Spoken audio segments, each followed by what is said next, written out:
Hi guys, welcome back to another episode of Law of the Empire. Today's episode is super exciting because I got a chance to sit down with Dr. Tahir Azad, who is currently doing a second PhD on hypersonic weapons and their implications for relations between the US and China and other major power players.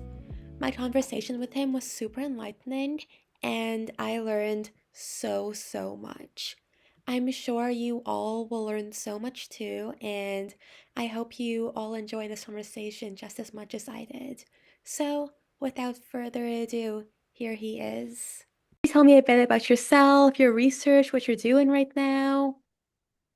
Thank you, Anna, first of all, for arranging this Zoom meeting, and I'm really happy. And it gives basically more energy when we talk youngsters, and your passion and your motivation, and basically is also source of energy for people like us who have passed through all these experiences. Uh, Currently, I'm a fellow with a couple of things, and also at University of Reading, where I'm a research scholar. And basically, I'm concluding my second PhD. And my first PhD was about nuclear weapons safety and security. And after that, while I spent a lot of time with the various think tanks and research institutions. And while I was a few years, 2 years back, when I was thinking to write a kind of a book on or research, a deep research on hypersonic weapons. So then I discussed with one of my colleagues. Then he gave me an idea. Why don't you just do a PhD? Because when you do PhD research, basically you go more in deep, and you basically do more what I call uh, the analytical research and the critical analysis, basically. So after that, then it was decided. Then I started my second PhD. Although, even it's very difficult and challenging because of timing and family and everything, job. But still, I was able to manage everything. So Alhamdulillah, I'm fine now. And this is where I can say that only thing you need is patience. If you have a patience and courage, you can do anything. So, what's your PhD on right now? Your second I'm PhD. working on Chinese hypersonic weapons program and its implications, basically for the USA and particularly like its allies in the Indo-Pacific region, India and Japan. And China basically is the most advanced, not advanced, basically moving very fast in terms of military technology, not only in the economy but also in the military technology. China is like ahead of any other country in the world. Even China is beating USA, and that is the reason that I chose especially this area, because hypersonic weapons, they are transforming the military strategy in the modern warfare. And like in the current scenario, we are observing Iran, Israel, USA war, where missile technology is the key factor. And once you have a hypersonic weapon, they have a like speed, maneuvering capabilities, and also precision. So all these factors basically are very much important, and these are my interest area. So that's the reason I chose this subject. That's really interesting. So, what have you found so far in your research? Basically, every day there is a kind of a new thinking in the mind. But since, like it's a kind of a design research paradigm where we have to work. When I started my the research question, and its kind of a circle was some particular reasons which I was trying to figure out. But as time is passing, so like as you go more in detail and in like deep research, then many other things also emerge. So uh, what I was thinking when I was starting this research, and sometime I feel like that if you have to convince someone that here in UK, people they don't take it like that hypersonic weapons, they are not game changer. For example, this is the one aspect. So when I was trying to convince them, and now I have examples that what happened between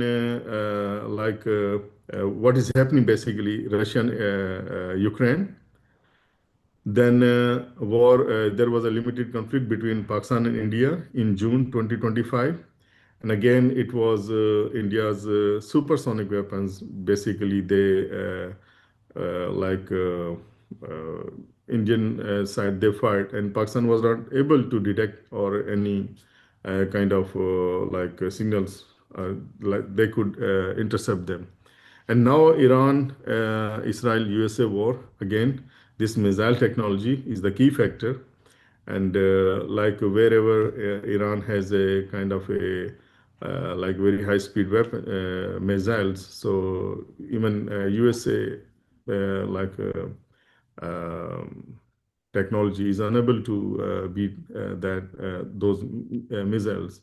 So this is my understanding that they are the game changer, and most of the countries now in the coming years they will be pursuing to acquire this technology.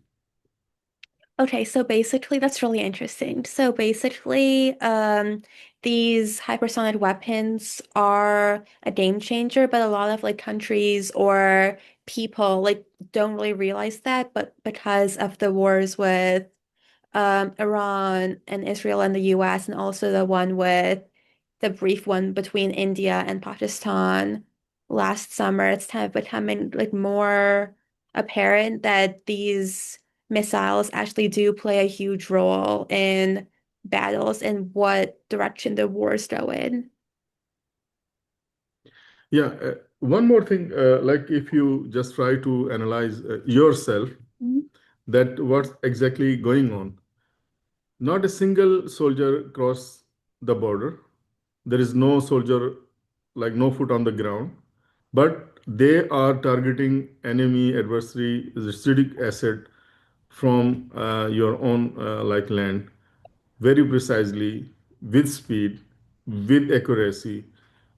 This is basically is the missile technology, and the most advanced you have missile in your hand, that means you have more advantage, and also the numbers matter as well. And in that case the current there's another thing as well. uh, One side is a missile technology and the other side is ballistic missile defense system. Whatever USA has at the moment, there is no kind of a guarantee that they will defend you against hypersonic weapons. And that is the reason Iran is moving very smartly, and they have utilized their resources very smartly because, again, we, there was a claim that they have a third system, they have a Iron Dome, and whatever they were claiming. But it was all like kind of a fictional, and it was not like used in during any active war like what we have now. Although Israel was claiming that, like in the past few years, if Hezbollah was firing any missiles to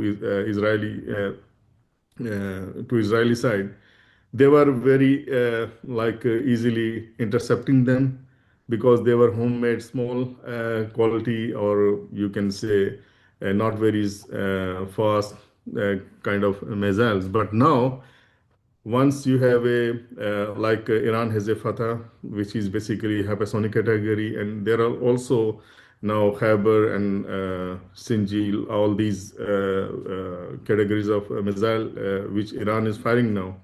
So now it was an actual test of USA made missile defense technology. So it's very much clear now that they are built, okay, for one missile or two missile or a particular range or speed of like a category of missile, they can detect or destroy. But when it comes to hypersonic, there is no kind of a defense against them. So this is a quite interesting, and of course, like wars are bad thing. I don't basically appreciate like these kind of policies which basically leads to war.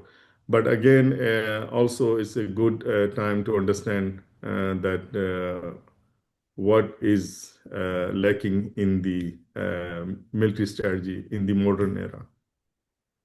Wow, okay. So, how do hypersonic missiles change the balance of power between major states? Uh, Basically, if we say the change of balance, for example, if you have hypersonic weapon in your hand, and numbers also matter, and if it is between, for example, China and USA or Russia and USA, so in that case, both states they have already measured and calculated, and also they have a kind of understandings that what is uh, if the USA side, if we say that what Russia is actually doing, where they have deployed their missiles, and where they have basically strategic assets, and if there is a kind of a strike, if they want to give maximum kind of damage or a destruction to the Russian side or the Chinese side, they already have some calculation. So in that case, if they have a hypersonic weapon, so they can react very fast, and they can destroy or they can give a maximum damage to the adversary before the adversary launch any second strike. But both states, if are nuclear, then scenario is different. But one state is nuclear and one state is non-nuclear, and non-nuclear state has a hypersonic weapons. So it's again kind of a moral authority as well, that you can't use nuclear weapon against non-nuclear weapon state. What is going on between? Although USA has nuclear weapons, the most one of the most advanced nuclear weapon technology USA has, but they can't use against Iran because Iran is a non-nuclear weapon state. Again, so in that case, hypersonic weapons are playing a very game-changing role, and that is the reason. Although USA has this capability, but again, uh, on ground, what is going on, it is not in the favor of USA, although it's an economic crisis now, energy crisis now, and also allies in the region. So these factors also involved when we calculate the whole sum. So, but overall, hypersonic weapons basically are the most demanding subject at the moment. That every state which has some potentials or maybe resources, they want to acquire this technology. So, how might this technology affect already existing missile defense systems? Basically, the existing missile defense system, they are uh, for example, you have uh, a road, you have a law, you have a speed, and like the opponent, the person who is coming from other side, they know that what is is coming.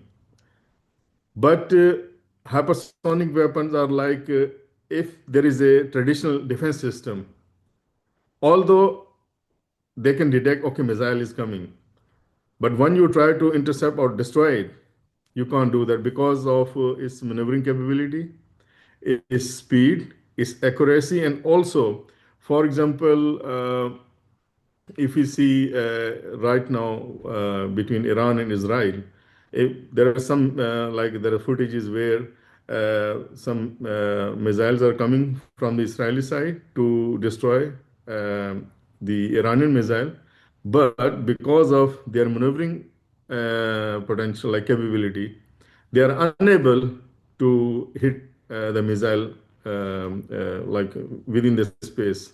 So this is a kind of a difference, the current missile defense system, they don't have potential. That's why now they are trying to build like a kind of the one step ahead, a kind of a system, missile defense system, which could like intercept or destroy these hypersonic weapons.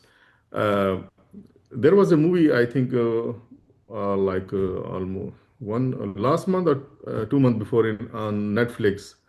I forget its name. There is a missile is coming from, and they're not able to direct and Oh, destroy I it. watched that. Yeah, I think I Uh, watched that movie. I forgot the name too, but I remember watching something just like that. yeah. So, what is exactly? Because no defense system is working on it, and even they are not able to. First, they are trying to identify where it was launched. It's a North Korean, it's a Chinese, and they're just trying to figure it out. The Russian, and again, once you have such situation, and you don't know whether it's a conventional weapon, it's a payload or it's a nuclear. So in both cases, what are the consequences? So this is a situation like when you can't do anything, and you are just waiting for something bad. So hypersonic weapons are those kind of categories which are like very dangerous, and like implications are very serious. Wow, that's really interesting. Oh my God. So, are we currently entering a new arms race around hypersonic weapons? We are already there. If you see, like when you try to give argument that, for example, if you say that hypersonic weapons are not like a kind of a game changer, or they are not very much serious things to counter. In 2017-18, one USA seriously pursued for this technology. The USA annual budget was for hypersonic research and development. It was $169 million. And in 2025, it was more than like $4 billion, $400 billion. Sorry, it was $4 billion. Sorry, it was around $4 billion in 2025. So why there is a huge investment in this technology? Same Japan is doing, same Russia is doing, same India is doing, and basically China, Russia, USA, they have basically already done the testing phase of the hypersonic weapon. China already deployed, Russia already deployed, USA although basically has crossed the testing phase, but hypersonic weapons are not deployed yet. Who knows? But officially, on the paper, there is no such reports. India is also trying to acquire. They are very near. Japan is also trying to acquire. They are also very near, and all other states basically are waiting for like some divine help. So, and in this case, China maybe is very much kind of a generous to help its ally in technology, and this is how China is playing all around. Okay, wow. So, there kind of is already an arms race with all these countries racing to get the funding and start building and testing these new weapons. Okay. So, do you think there is a realistic path toward international regulations or arms control for hypersonic technology? No, actually, this is a problem here. There is no international legal framework to restrain or to control research and development in this area, hypersonic. And because there is no kind of a common consensus or like a a kind of a desire to control this technology. This is a very strange, like these big countries, they wait until they make and they have a sufficient stock, then they bring some law and okay, nobody can make them. This is like they are very smart in this case. So I don't want to name them, but this is they have done before. So they are waiting until they arm themselves with sufficient number, and after that there will be some international legal framework to counter further development and its proliferation. Right now we have MTCR, Missile Technology Control Regime, but in that category, in this regime, there is no kind of a control or any kind of a restriction building missile technology like within your in your state. So it basically about the transfer of technology or dual use of technology, but still states they can do joint venture like India is doing with Russia, and same like uh, USA has a kind of a program with I think UK or France. They are already a kind of in engagement. So this is not a kind of a thing that they are don't understand that what's going on. But international politics, my understanding is basically is a selfish system. So first you think about yourself, then about others. So this is how basically is going on. So let's see what happens next. But right now there is no legal framework. So it's like the big countries want to have like build as many missiles, hypersonic missiles and weapons as they want. So they have their stock, and then after that they'll go and pursue regulations to make sure that all the other countries who haven't done this already are not able to. Like just we have example of nuclear weapons. One USA did conducted a first test, and and after that, basically, its first test was a Hiroshima, Nagasaki. What happened in 1945, and after that, there was a kind of a worries that many states will acquire nuclear weapon. But what happened after USA, Russia, USSR at that time, they acquired nuclear weapon, and then it was France, UK, China, and these five countries, and then later on in 1998, Pakistan and India. So total number of countries which have nuclear weapon are eight, which are declared, and one is non-declared, and because Israel it doesn't acknowledge that, or even not denied that they have or they have not. But once big state like the P5 state, one we call, so when they acquired nuclear weapon, they put a kind of restriction that no other state will like develop nuclear weapon, and there will be no kind of a proliferation of this technology, like different laws and regulations.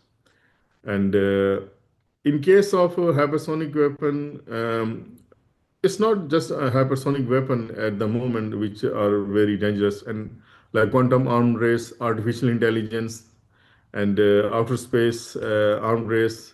So all these things are basically a kind of a concerns. We should be concerned, but the thing is, like it depends how much unity or a kind of a consensus big powers they have. And if big powers they are in competition with each other, that means you're also strengthening your allies as well. It's not like that if USA is building something and its allies will not be in position to defend themselves, and China is doing the same. And although like in Iran-Israel war, although there is no direct indication or any proves that Russia or Iran, China, whether they are supporting Iran or not, but the way Iran is reacting, and they have suffered, like Israel and USA, they are suffering because of Iran reaction. There is a concern that maybe they are getting a kind of a intelligence support, and there was a news that Iranian, they are using Chinese satellite Bedo, sorry, Bedo satellite sport, which is basically helping China, helping Iran to use kind of precise locations, targeting the acidic acids. So these are the things which are basically are also concerning. Wow. So my last question for you is, do you Mhm. have any books you would recommend to high schoolers or college students interested in this topic? Basically, if I want to suggest something for new comers or new uh, students or youngsters who are interested in this subject. So, artificial intelligence and of course cyber space, cyber technology is the future. So if they specialize themselves in this subject, is we can say that it's a good investment. And also as a career wise, and also job market, and because if we go back few years back, so there was a kind of, okay, having a master in international relations, and after that going to then hunting job and just consuming yourself, okay, whatever the role you get. But if you have something in your mind that, okay, I want to do something good, something interesting, and also, uh, of course, everyone has dreams, but prepare yourself that what exactly you are going to do, rather than just having a one thought, okay, I should have just my degree, then after that I will decide. But this is the time, and what I can think about my kids, that what should they study, or they should pursue their career. So this is the area like artificial intelligence, quantum computing, and cyberspace. This is the area I think they should go. Okay, thank you so much. I really enjoyed this conversation. I'm sure everyone else listening did too. Thank you for doing this. No, you're welcome, Rena. Let's all give one big final thanks to Dr. Tahir for agreeing to come on to this episode. I hope you all enjoyed the conversation as much as I did, and you all learned something new today about hypersonic weapons and cybersecurity and the current arm race we're dealing with. If you enjoyed this episode, don't forget to follow Law of the Empire on Instagram and subscribe to us on Spotify. New episodes come out every other Wednesday, so be sure to stay tuned. I hope you all have such an amazing day, and until next time, bye!